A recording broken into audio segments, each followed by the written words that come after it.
boshida bu narsa o'zi ya'ni stereotipni qarashlari ingliz tili bilan boshlangan. Ya'ni men traditsion mahallada yashaydigan odamman. Sof o'zbeklar yashaydigan mahalla, gap so'z tez tarqaladi, ozgina qadamingiz qiyshiq bosilsin, qaraydigan. Da. Men shunaqa mahallada yashayman-da. Men ingliz tili 9-sinf 8 ingliz tilimni kech qaytardim-da. Kech bu 8 kechga.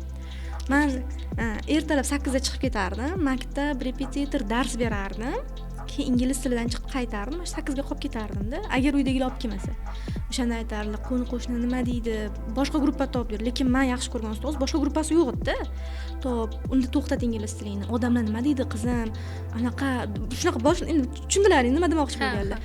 Aytganman, xo'p, xo'p, ingliz tilini to'xtatdim. Keyin nima bo'ladi? Mana shunaqa. Qarang, mana bunaqa narsada o'qishimga bog'lanyapti. Bu narsa kelajakdagi karyeramga ham bog'lanyapti bu gaplar. Qarang dedim. Xo'p, men to'xtataman.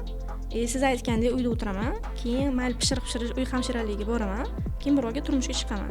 Erta kelajakda men ongsiz farzand tarbiyalasam, potensialim bor payti uni sindirib, keyin ham qilishim mumkin bo'lgan ishni qilsam, keyin jiqqillash o'tirsam oilada qozonimga kelib odamlaringiz moy solaman deb va'da bersa, men tashlayman. Lekin hattoki siz ham menga garantiya bera olmaysiz, kelib meni oilamni boqib berishdi. Shuning uchun, pожалуйста dedim. Odamlaringiz bugun meni gapiradi. Masalan, qizi ingliz tilidan kech kelar ekan deb gapiradi.